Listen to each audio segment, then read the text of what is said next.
Good morning, everyone. Thank you so much for being here today, this Sunday morning. My name is Daniela. I'm the Marketing and Communications Manager at Greenbelt Alliance.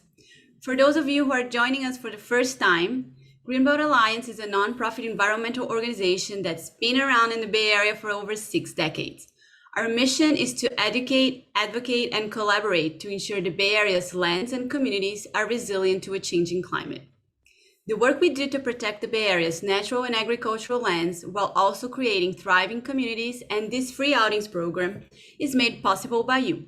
So please donate today, which you can do securely on our website at greenbelt.org/donate. I can also drop it in the chat in a few minutes. During the outing, please feel free to ask questions via the Q&A box or the chat, which we'll answer at the end. We'll also be sending a follow-up email to everyone who has registered today that will include a link to the recording of this event, so look out for that in your inbox later today. Now, I pass it on to Ken Lavin, our outings coordinator, and he's going to introduce us our outings leader today. Hey, Ken. Well, Bob Johnson is someone that hardly needs any introduction to those of us around Greenbelt Alliance. Bob's been a member of the board of directors since 1991. He's also worked with Urban Advantage to produce photorealistic visualizations of better urban design. And for many years, Bob worked as a security analyst in Japan, as well as the Bay Area.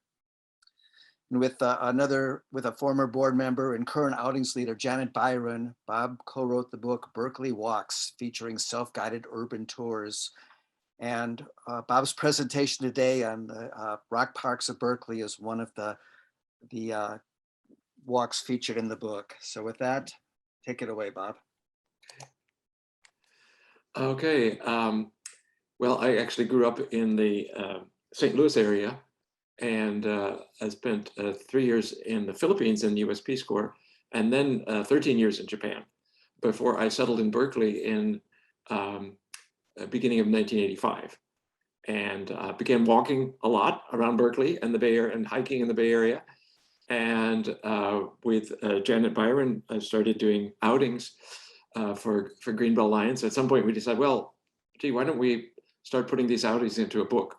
Because we were doing some outings in Berkeley, and I worked with a program called Urban Outings that introduced people to better examples of urban design with building more affordable housing, better, more pedestrian-friendly design for urban streets, and so on. And I also got involved in the Greenbelt outings. And this walk today, the Rock Parks one, it kind of puts two together because we have some parks and we have walking through an urban area. The book actually came out in 2015. And in 2018, we came out with the second edition that added 3 more walks. So there's 21 walks total with maps and photos and descriptions of architecture, of where did famous people live, of some natural features, street trees, gardens, bits of Berkeley history, and so on. So for today's walk, in Northeast Berkeley, there's really a higher concentration of rock outcrops, mainly volcanic rhyolite that you can find in the typical Bay Area neighborhood. And the integration of these into the landscape is fairly unique. We will visit 7 small parks that focus on these outcrops, as well as passing striking residences and gardens, many including at more rocks. There's some steep uphill on sidewalks and paths and stairways. Well, here's a map showing the overall route for the entire outing, and you can see it covers a pretty fair amount of ground, about 5 miles. With 1,100 feet total elevation gain. But we'll do this in an hour and hardly raise our pulse, thanks to the wonders of virtuality. Well, let's start with a map of just the first part of the outing so we can see in better detail. We're going to start at this circle with the arrow at the northeast corner of the Alameda and Solano Avenue in North Berkeley. And we're going to head this way left. Well, actually, this is north, so north is to the left on this particular map to make it all fit properly. We're going to go along the Alameda for a while, and then we're going to loop around a bit in the lower part of the Berkeley Hills until this point when we'll have another map segment to take us on to the next section.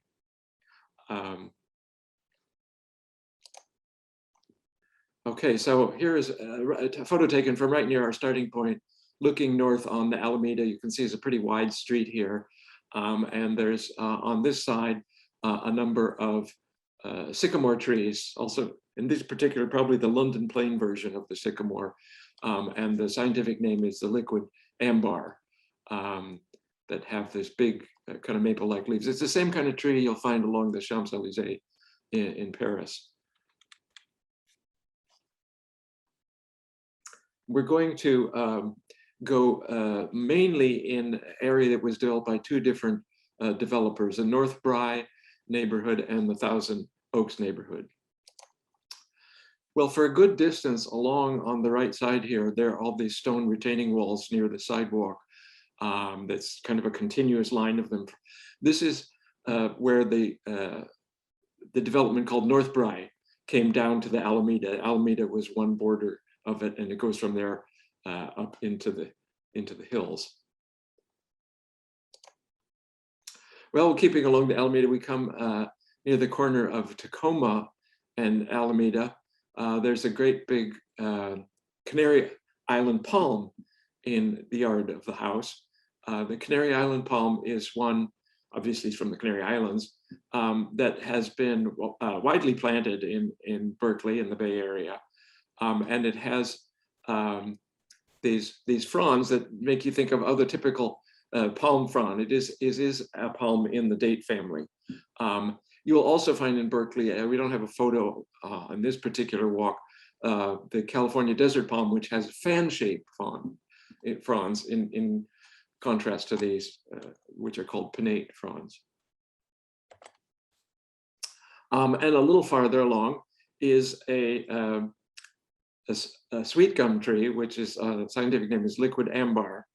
I think I said wrong on the sycamore tree. I think I said liquid ambar. I was thinking of the sweet gum tree coming up.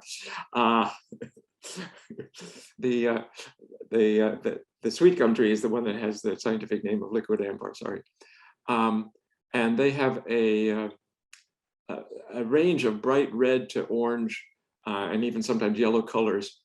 This picture was not taken just now. This is from the autumn, but they have a very long season in the autumn of brilliant colors. Sometimes you can still find them in December and January, even into the beginning of January. It's not a native tree, but it's very widely planted here in Berkeley.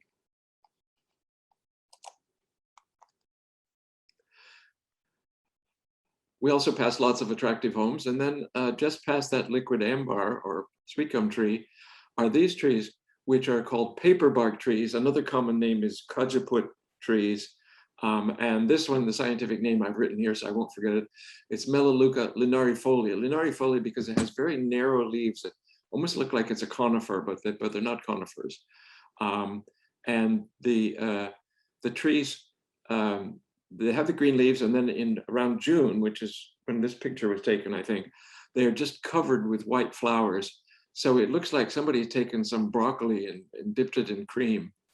The name paperbark, you can see clearly why from the inset photo, that it has this very papery, peely bark on the tree. Well, we go a little farther. We're starting to go a bit uphill on the Alameda, and we come to this historic cement urn, which was built as part of the development. Now, this is the other development. This is Thousand Oaks. It was built as part of Thousand Oaks by John Hopkins Spring, who was the developer. And they put a number around these in the area to give it a certain cachet, I think. And this is actually at the start of a trail that we're going to take called the Indian Trail. Now, it's just for a bit of history. This area got developed just after Berkeley lost the statewide vote to try and move the capital from Sacramento to Berkeley in 1908. The Bay Area voted for the measure, the rest of the state voted against it. They thought the Bay Area had, at that time, had too much power, and they didn't want the capital moved here. So Berkeley would have been a very, very different city if the capital had moved here in 1908, but it didn't. So this area quickly got developed, and particularly also because on the same ballot measure in 1908 was a measure to create a 1,000-acre park in this area with all its oak trees. And it got, I think, something like 63% of the vote, but it needed 2/3. So it immediately got developed, and this area with a lot of live oak trees got the name Thousand Oaks.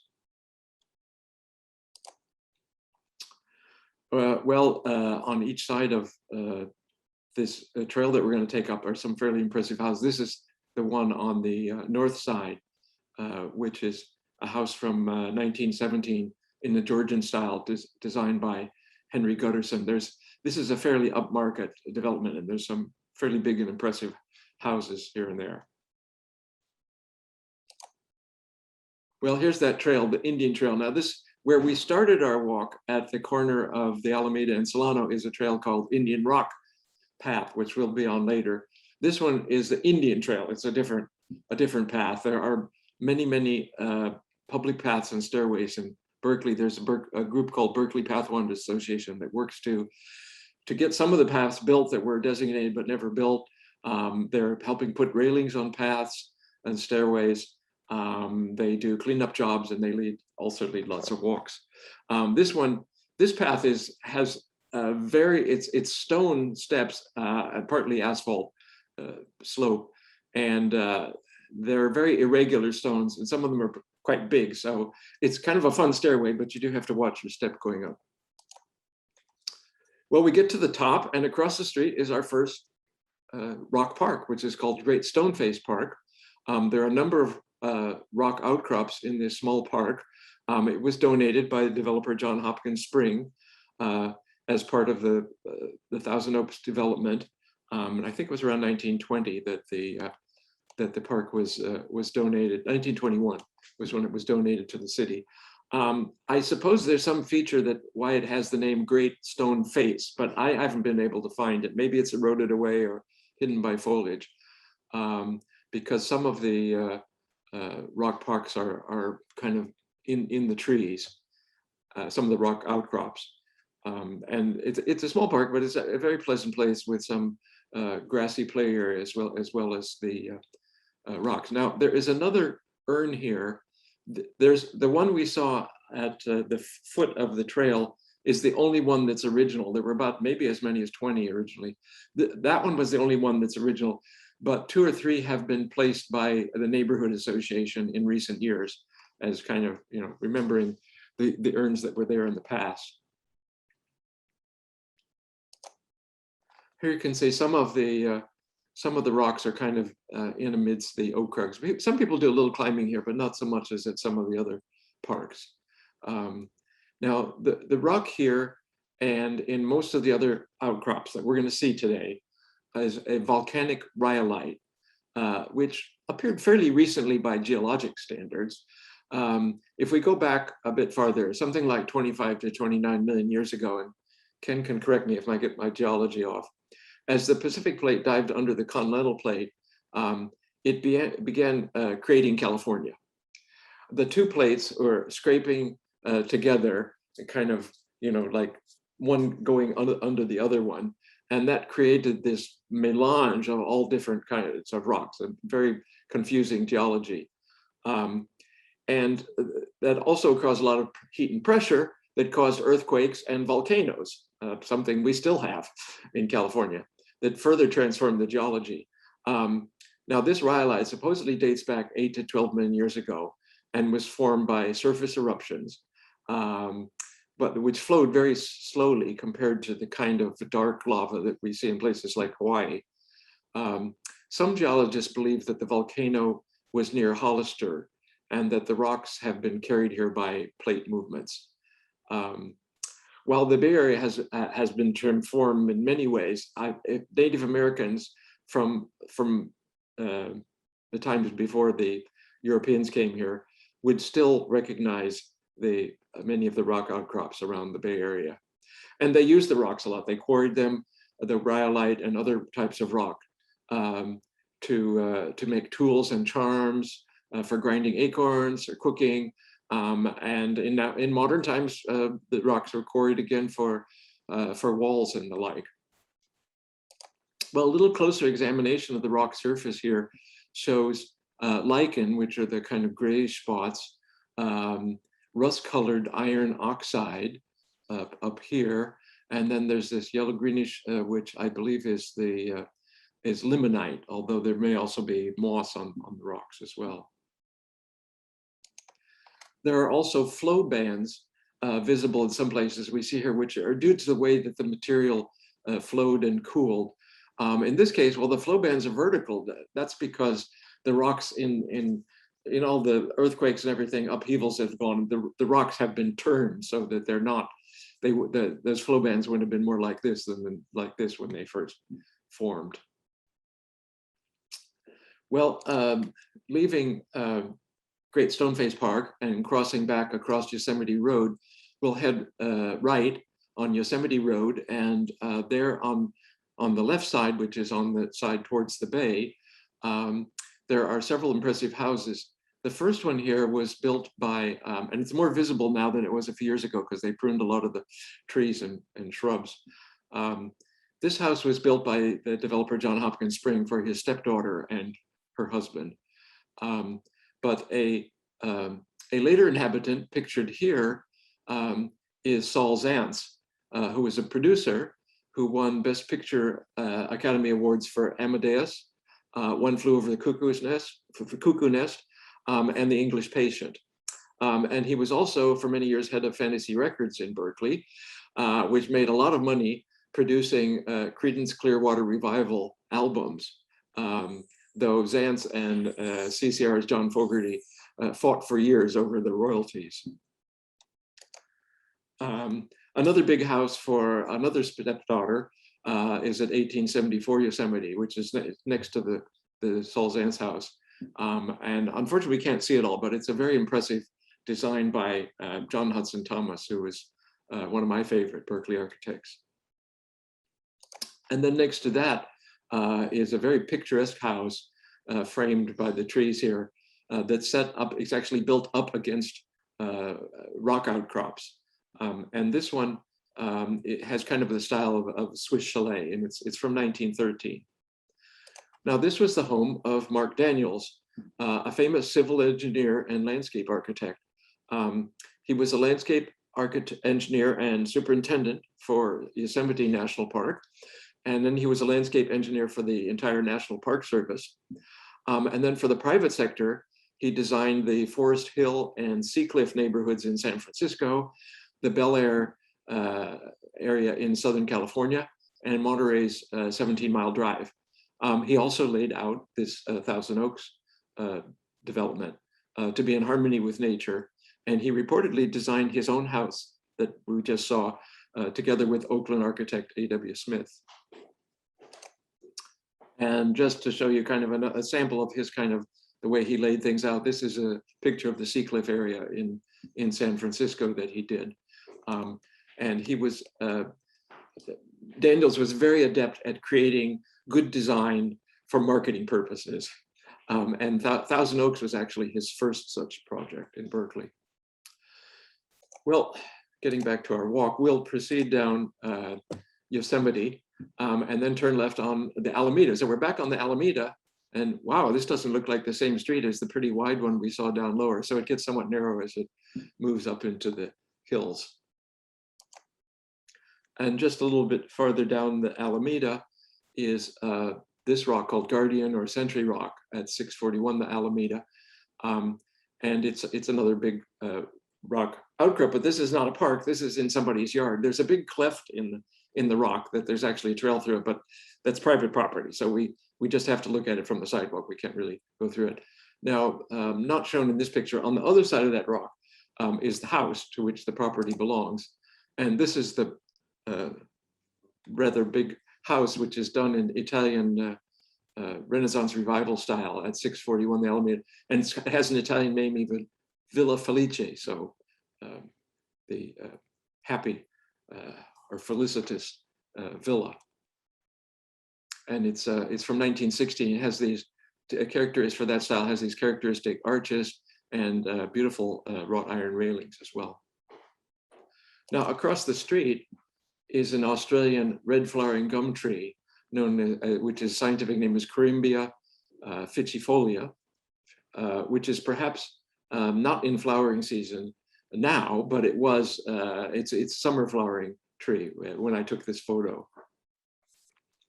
Well, having crossed the street toward that tree, we're going to descend on another one of the public paths. This one's called El Paseo Path, and it passes between the backyards of some houses. It passes one street called Santa Rosa, and we go down another block to where it ends at Vincente Street. I kind of want to say it the Italian way, which would be Vincente, but I guess it's Vincente in Berkeley. And if we go just a little bit left on Vincente, we see this house that's built up on a bit of a rise with big rock coming down right to the sidewalk. The house has utilized the rock. I don't know if it's still used, but the old mailbox is carved right into the rock down here in the corner. There's this light feature on top of part of the rock. You see a close-up shot here that makes it look like a little kind of lighthouse. And then sweeping up over the top of the stairway is this lamp here. The shade is kind of like an Art Nouveau, like a Tiffany or something lamp. It's a very interesting thing. And it also has this sort of Art Nouveau looking railing going up the stairway. A neighbor who lived across the street when I was going by one time told me a story that previously the young kids who lived at this house did not use the stairway. When they came from school, they clambered up over the rock surface here to get back home. Well, we're going to continue heading north on Vincente. We turned around from that house to head north back past the trail and continue north on Vincente. And there's a nice mixture of houses in different style, including, for example, craftsman. And this is a craftsman house. It's been somewhat altered and expanded, but it still has many of the craftsman features, such as the moderately pitched roof. There's big brackets under the eaves. The upper parts of the windows are divided in interesting style. And so that's that's a good example of a craftsman house. A little farther along, there's a house. You can barely see the house here to the right, but they built a deck out over another rock, which they call Tamalpais Rock, because I assume it's looking out towards the bay, and I assume it has a good view of Mount Tamalpais. Kind of a cool place to have a deck, though. Across the street from that is this house, which is more recent than most of the houses in the neighborhood, probably around 1950 or so. And the house was, I believe, built by an engineer. In any case, he had to deal with this great big rock in front of the house, and it's actually partly built over rock as well. The other rock here, I think, is some rock from Arizona, the kind of orangish rock that is used in the house itself. But this is our Berkeley rhyolite here. And I did find it, I have seen sometimes when the garage doors open, in what's the garage and basement here, there is a big rock, and I was able to find on the internet a picture of it. So how would you like to have a rock like that in your garage / basement? There is enough room on the other side to park a car. Well, we continue along that street, Vincente. We turn right up Thousand Oaks, and then we go left on Menlo Place. And just after we've turned, we come to this house where there's another private rock, another big rock in somebody's front yard that from some angles it virtually hides the house. And growing up out of the rock is this huge deodar cedar tree. I'm just the way some trees can grow on these rocks and how their roots get to the earth. Well, we continue along Menlo Place, and then we turn right on the street where what we see is another big rock. It's not a public park, and it's called Picnic Rock because it was very popular for people to go and take their picnics. And this rock is actually landmarked by the a designated landmark by the city of Berkeley. I was on the landmark commission for about 8 years, and in addition to buildings of various kinds, houses, commercial buildings, schools, and so on, things can be landmarked. Other objects can be landmarked when it's felt they have certain values. And so this rock is landmarked, and there is a landmark designation for what is believed to be remains of the huge Indian shell mound, which is now below ground, although there's arguments about exactly where it is. And there is landmarked in one area of Berkeley where the developer 100 years ago put in lots of stairways and retaining walls. In any case, this rock was fenced off because the owner of the property was concerned about liability issues in our litigious society, but people can get permission to enter. And one time when I was leading an in-person Greenbelt walk and going by, the owner was there. He's actually lives across the street, and welcomed us and opened up the gate so we could go up on the rock, which was an unexpected thrill for everybody in the tour. Well, we continue. We come back to Thousand Oaks Boulevard and we go left. And one of the things in the walk, besides the rocks and the architecture, is some of the gardens are well worth looking at. This is one with very colorful, with lots of succulents and other plants on at 1871 Thousand Oaks. And a little farther along, a few blocks farther along, is a house that was designed by Julia Morgan, who's one of the most famous of Bay Area architects, is nationally recognized. And she was the first woman. She was mentored by Berkeley architect Bernard Maybeck.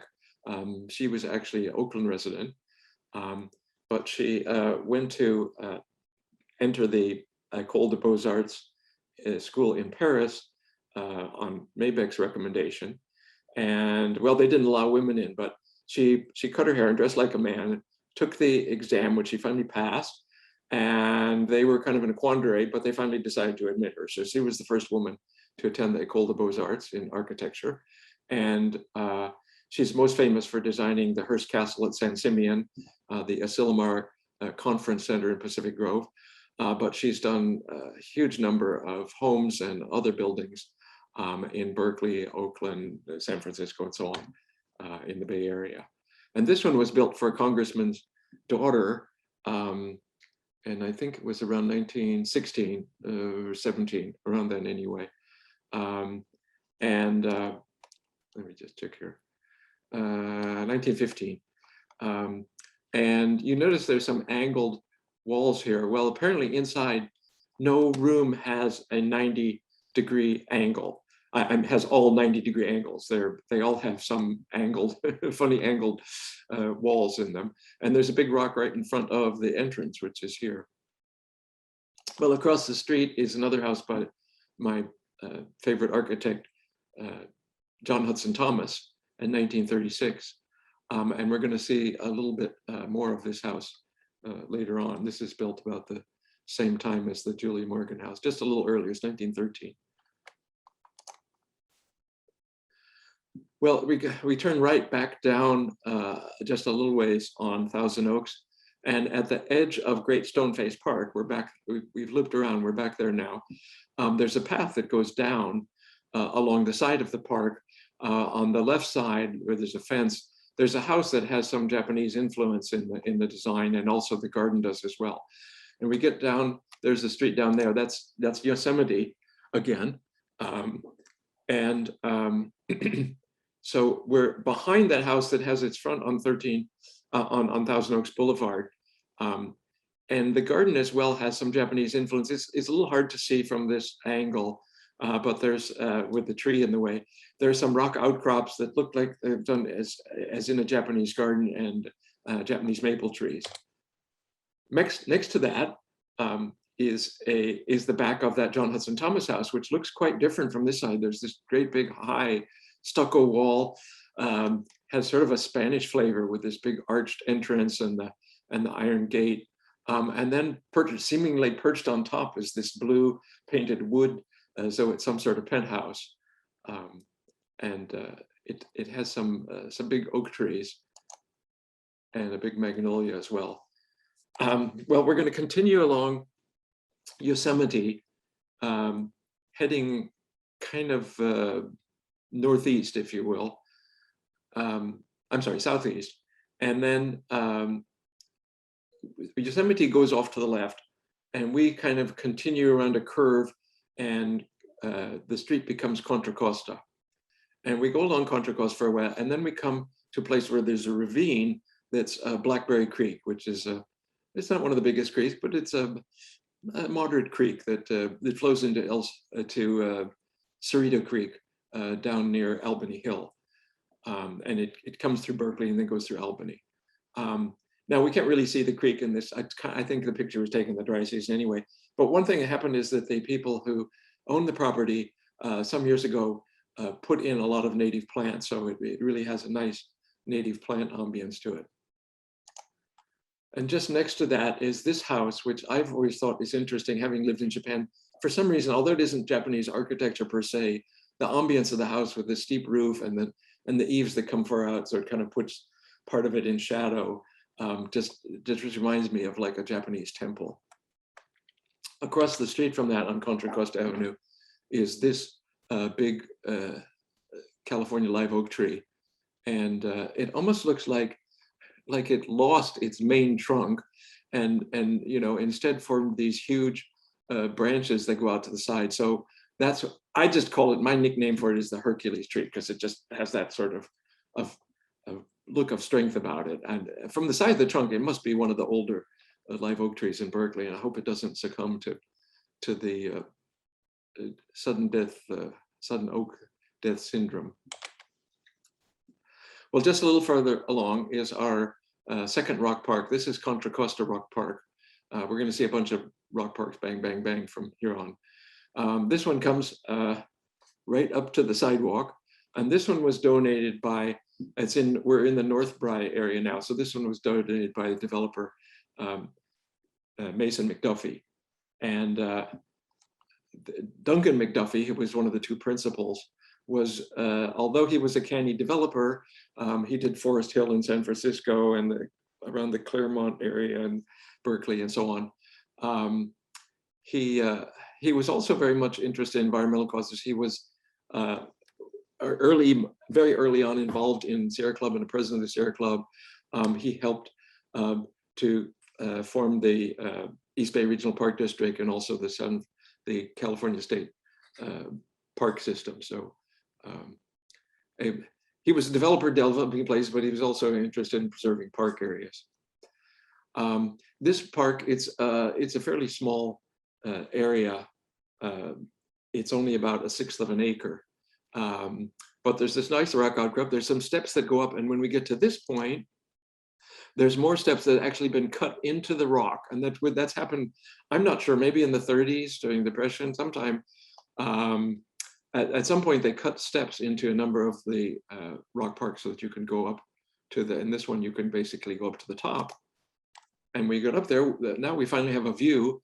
There'll be an even better view when we get higher, but there's a view of the bay over the rooftops with the Golden Gate here, San Francisco downtown to the left, and Marin Peninsula coming down on the right. Oh, I'm sorry, and this is Angel Island in front of the Marin Peninsula.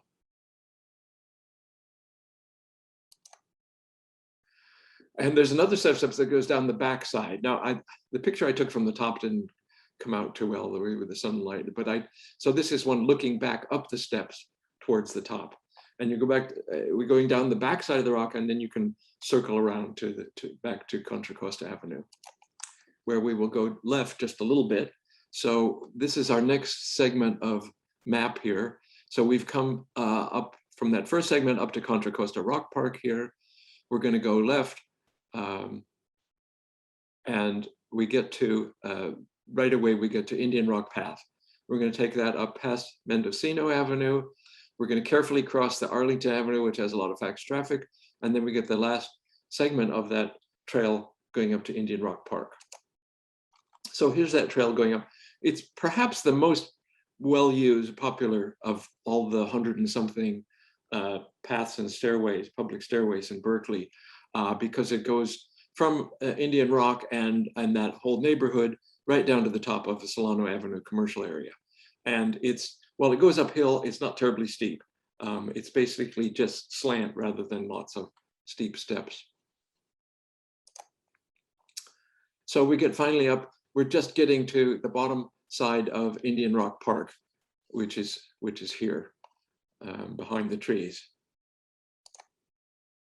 So we're going a little bit kind of counterclockwise around the rock to get to this side. We're actually kind of on the south side here. And this one also, you can see, has steps cut up to go to the top of the rock, so even kids can go up there. Or maybe kids would be better at rock scrambling than me, I don't know. I think the land must have eroded away, because you can't see it in this photo, but the very first step is pretty high up. But well, once you got up that, it's not very difficult to get up to the top. And there's a nice view. This is probably the best view, so it's the most popular of the Berkeley rock parks, of which there's 7 in this area. There's an 8th park that's in South Berkeley that we're not doing on this trip. And there again is our view with the Golden Gate. You can see down here is the Berkeley Marina and Cesar Chavez Park and the and San Francisco downtown and the Bay Bridge. And this one is popular for rock climbing as well. If we go back a little in history, this rock crop and which has some more across the street, they have historical significance because Dick Leonard, who was known as the father of technical climbing, David Brower, the famous environmentalist who is pictured here on the left, Charles Eichhorn, Vester Robinson, and other members of the Cragmont Climbing Club practiced in the 1930s here at Indian Rock Park and 2 other parks we'll visit later to prepare for climbing the difficult rock faces of Yosemite. They pioneered dynamic belaying, the use of nylon rope, and other innovations, which really transformed the sport. And these outcrops are still popular with climbers to learn and practice both free climbing and technical climbing. And here, if we go around to the other side of Indian Rock, you can see the people practicing free climbing. I mean, this is even steeper than 90%, the 90 degrees vertical. So a pretty tricky one to go up. Well, we're going to go back up above Indian Rock to Indian Rock Avenue.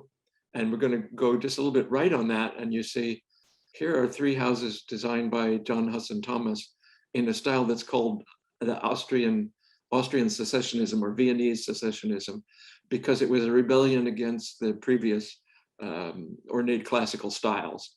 And one thing, this one on the left was actually for a time John Hudson Thomas' own house. One thing that's interesting is that the two on each side have a more vertical emphasis, and the one in the middle more horizontal emphasis, because it's almost like they bookend the house in the middle.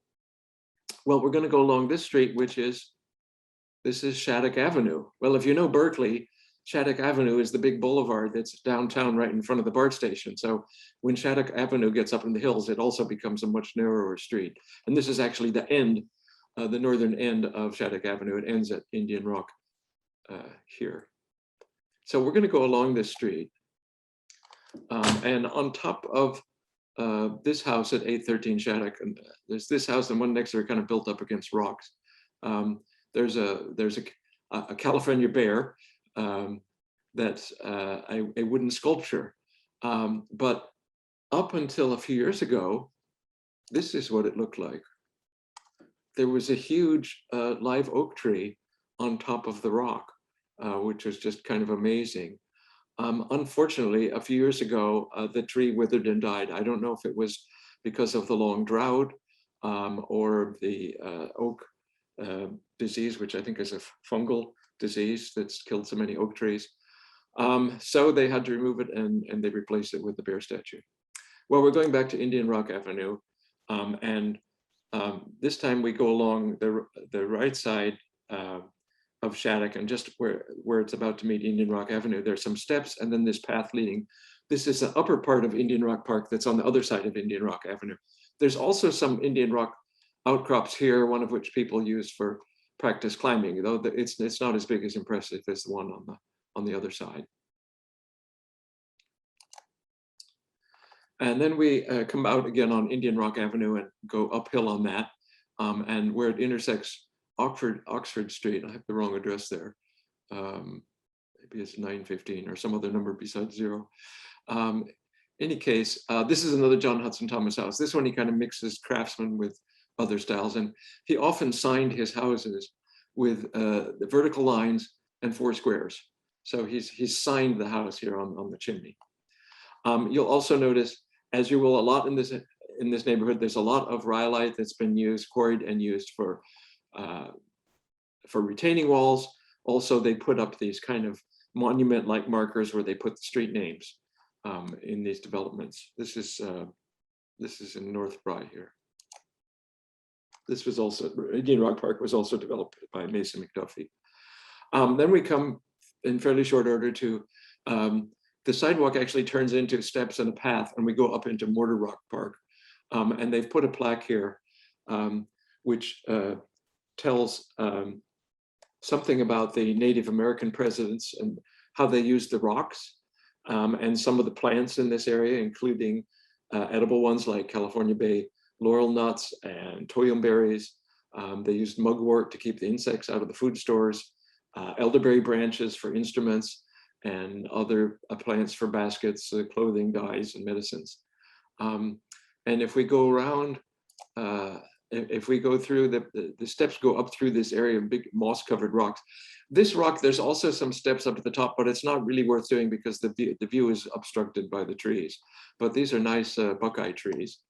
And if we go up around these, we come to a place where the trail forks. Well, let's take the right fork, and it goes around the backside of the main rock where you see these. There are 2 sets of, in this area, of mortar rocks or mortar holes that were used by the Native Americans to grind acorns and also buckeyes, which they really had to wash a lot in water to remove the tannins so that they were edible.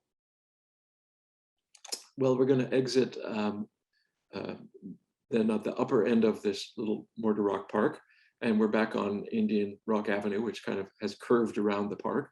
We're going to go up Indian Rock Avenue. It's uphill, but not too steep. And we'll get to Santa Barbara Road, which we will cross and go a little bit to the left, and we get to our 5th rock park, which is Grotto Rock Park. It was called Grotto because apparently there was a spring sometime at the park, but it's no longer there. And this park also has a trail that goes all the way around the park. We'll go around clockwise, and you see there's some people up on the top. We get to the other side coming down. This is looking back up where we've come down the other side, the south side of the park, actually, and you can see there's a house behind. Again, these parks are not very big. This one is just part of an acre. But there are also some very interesting little cave-like holes in the rock caused by erosion. And then in front of the park, at some point, a lot of natives have been planted. And so there's Fremontodendron and manzanita, sagebrush, black sage, and so on. It's a nice collection of native plants.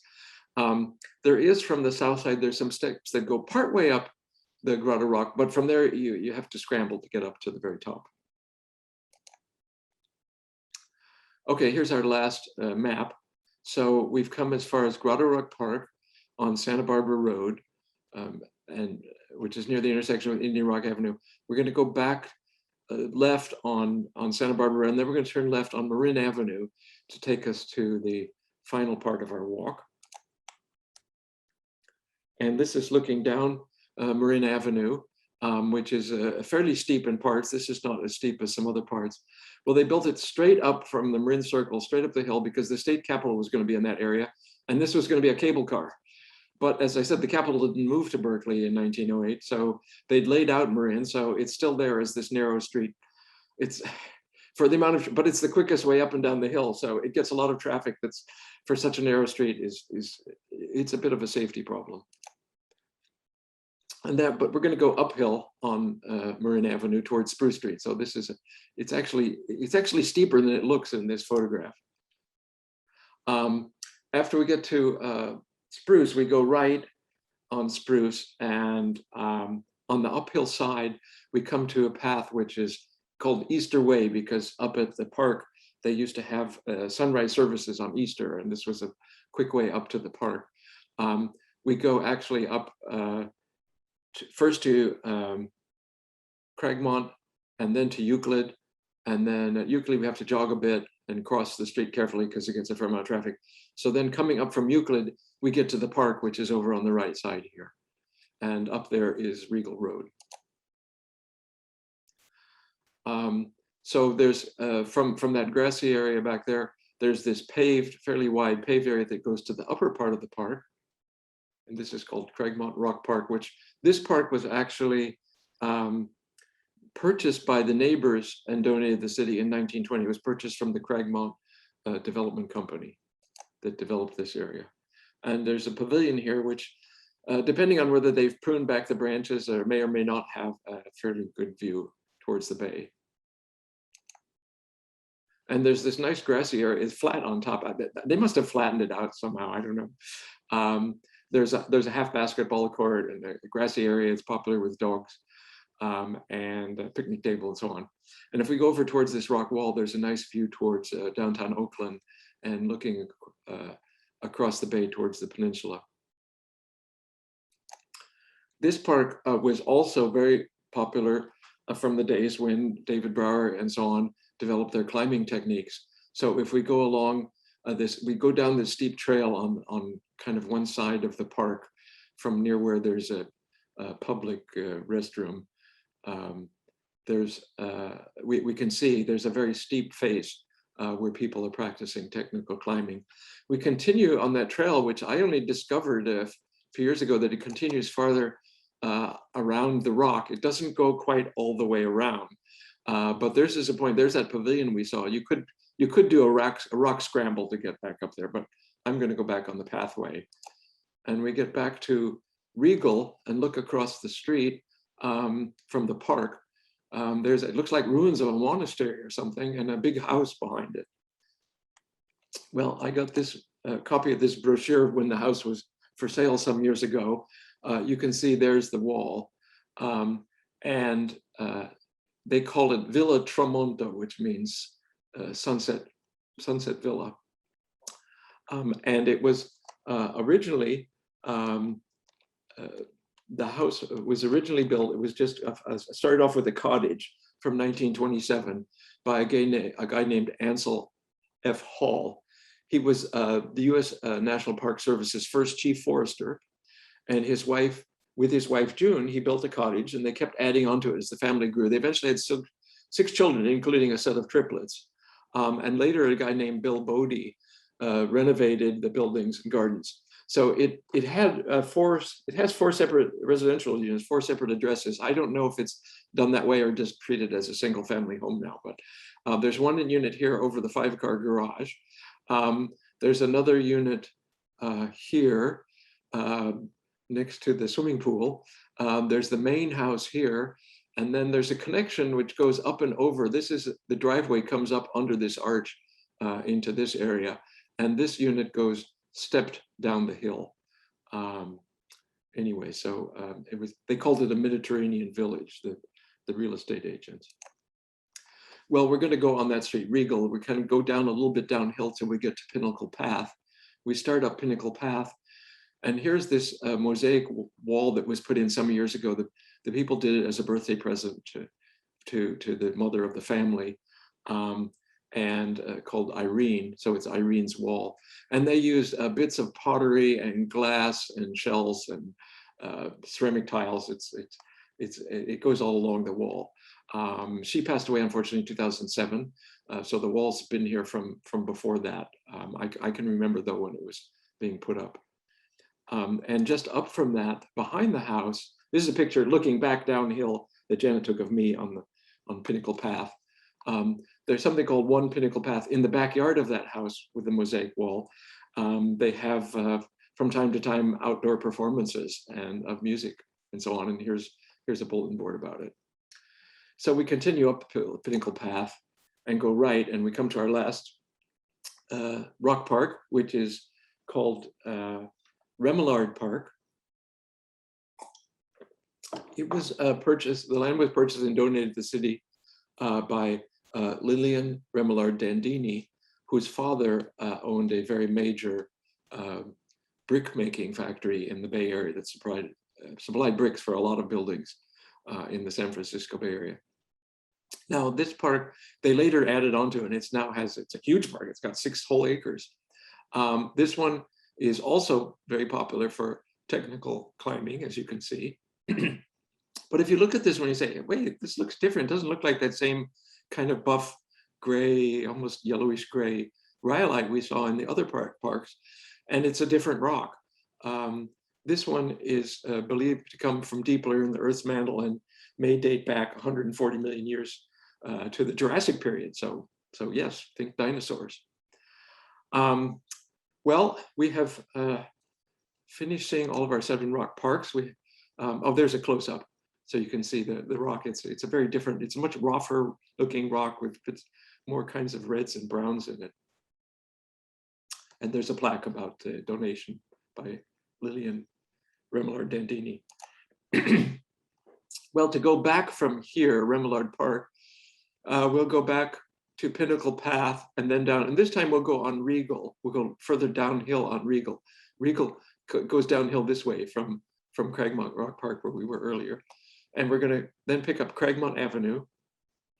And then from Cragmont Avenue, we're going to take Santa Barbara, and then from Santa Barbara, Spruce Street, and back here. Now we have 2 choices. We could go straight down Marin Avenue all the way to the Marin Circle, and then pick up Mendocino Avenue, go partway around the Marin Circle, pick up Mendocino Avenue, and go down to Indian Rock Path to our starting point. Or we can go sort of back the way we came. We go back to Indian Rock Avenue, to Mortar Rock, to Indian Rock, and Indian Rock Path. So depends on, we want to see something we haven't seen before, or we want to go a place that's quieter with less traffic. We are now back down to our starting point. I think we have just a few minutes left for any questions you may have. And I see there are some in the chat.